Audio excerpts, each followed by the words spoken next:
This is Algebra 2, Unit 4, Lesson 8, Introduction to Logarithms. Now, exponential functions are of such importance to mathematics that their inverses, functions that reverse their action, are important themselves. These functions, known as logarithms, will be introduced in this lesson. So what we're going to be looking at is working with the inverse of an exponential function, which is called a logarithm. So let's take a look at an exponential function first. The function f of x equals 2 to the x is shown graphed on the axis below along with its table of values. So here is the values of x from -3 to 3, and f of x equals 2 to the x. Here are your values. So it graphs. We know it's an increasing function because the base is 2. Now, is the function 1 to 1? All right, now remember what 1 to 1 means. 1 to 1 means for every x, there is a unique y. Is that true? Well, let's see. For every x, there is a unique y.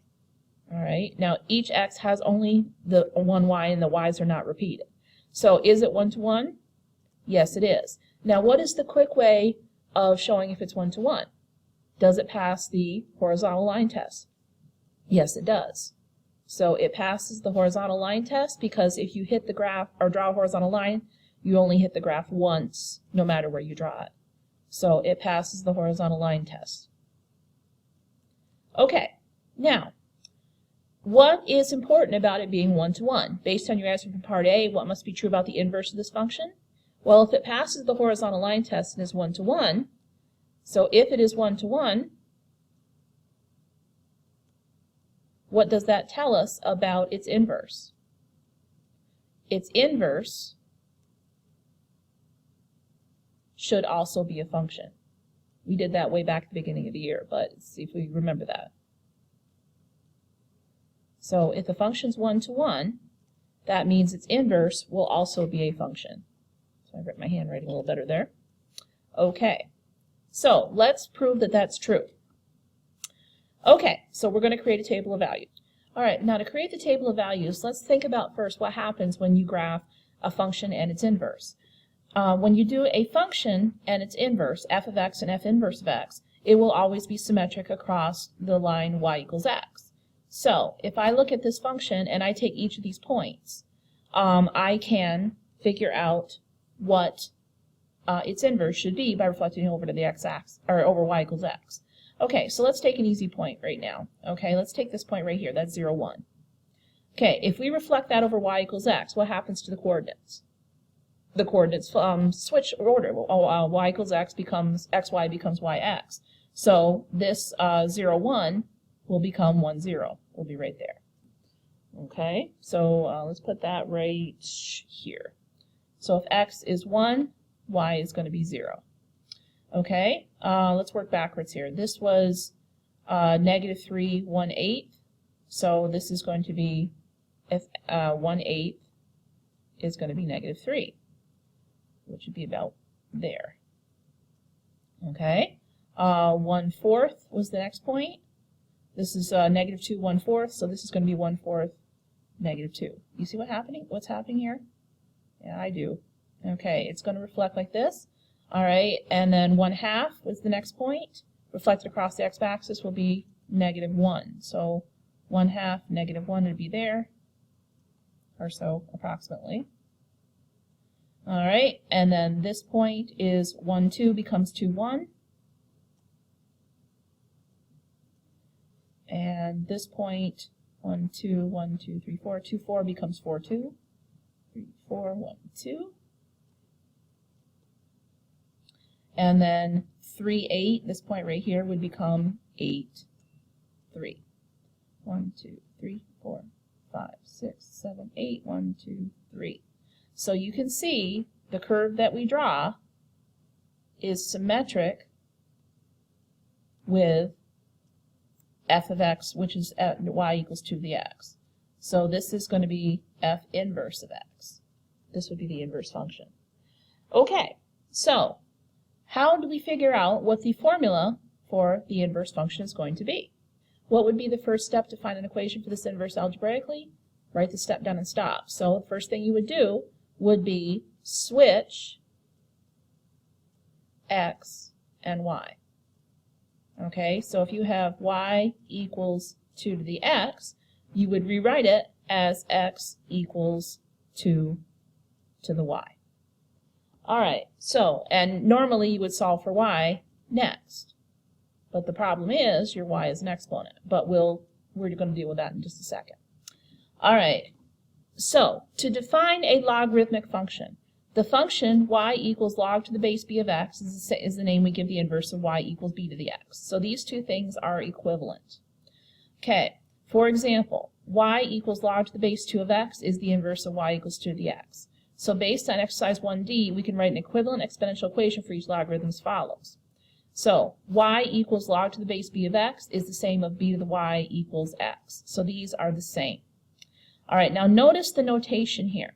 A log basically is an exponent. What you are saying is the y is the exponent when you have a base b and you input this x. All right, so this is the exponent. B is the base, and this is the output, or input, sorry. So based on this, we see that a logarithm gives its output, or y value, the exponent we must raise b to in order to produce its input. So basically, what base do we have to raise to what exponent will give us this input value of x? A little confusing, but an example is a little easier to see.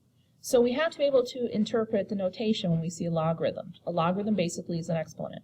Remember we just said y equals log to the base b of x is equivalent to saying b to the y equals x. So where do these these notations come into play?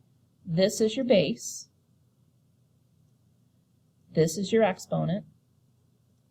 And this would be the input or power that you end up with. This is the input. All right, now, if we want this to look like this, we have to know where all those powers are. So let's evaluate the following logarithms. So we're going to write an equivalent exponential equation. So log to the base 2 of 8. All right, now that is going to equal y. All right, so what's your base? Your base is 2. What's your exponent? Is y. And what input are you trying to get it to be? You're trying to get it to be 8. So, if 2 to the y is equal to 8, what did y have to equal? Well, remember 2 to the third is, or 2 to the y is equal to 2 to the third, because 8 is 2 to the base third. So that means that y would have to equal 3. Okay? So, log to the base 4 is 16. 4 to the y equals 16. Base, exponent, input. All right, so if 4 to the y equals 16, what would y have to equal? Well, 4 to the y would equal 4 squared. So that means that y would have to equal 2. All right, log to the base 5 is 625. 5 to the y is equal to 625. All right, 5 to what power is 625? It would be 5 to the 4th. So that means that y is equal to 4. Okay. Log to the base 10 of 100,000 equals y. So 10 to the y is equal to 100,000. Well, that means that 100,000 is 10 to the 5th power. So y is equal to 5. Okay. All right. So this works with positive exponents. It also works with negative. Well, we're looking for exponents is what we're looking for when you're doing a log. Log to the base 6 of 136 is equal to y. So it's 6 to the y is equal to 1 over 36. All right, what is 1 over 6 as a base of 6? It would be 6 to the negative 2 because it's 1 over 6 squared. All right, so that would mean y is equal to negative 2. So log to the base 6 of 136 is negative 2. All right, log to the base 2 of 116. Base is 2, exponent is y, equals 116. All right, let's write this as a base of 2. 1/16, 16 is 2 to the 4th, but it's 1/16, so it's going to be 2 to the negative 4th. So that means y is going to equal negative 4. Okay. Log to the base 5 of square root of 5. 5 to the y is equal to square root of 5. How do you write 5 as an exponent? Or square root of 5 as an exponent? It's going to be 5 to the 1/2 power, because it's power over root. Remember, power is 1 and the root is 2, so it's going to be 5 to the 1/2. So that means that y is equal to 1/2. All right, log to the base 3 of the 5th root of 9 is equal to y. So that means your base is 3 to the y is equal to the 5th root of 9. All right, now how do you rewrite 9 as a base of 3? All right, well, remember 9 is actually 3 squared. So this is going to be 5th root of 3 squared. Now how would I write that as a base? Power over root. 3 to the y is equal to 3 to the power over root would be 2/5. So that means y is equal to 2/5. Okay, so remember when you're doing this, base, exponent, input.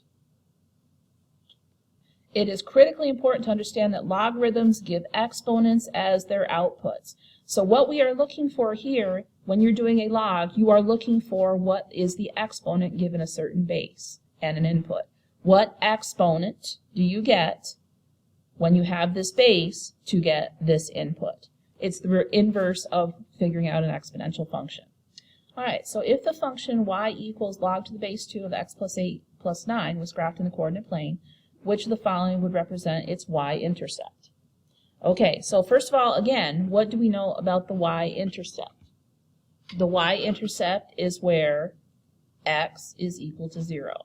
So if I take my function y equals log to the base 2 of x plus 8 plus 9, because if I'm looking at the y-intercept, x would have to be 0.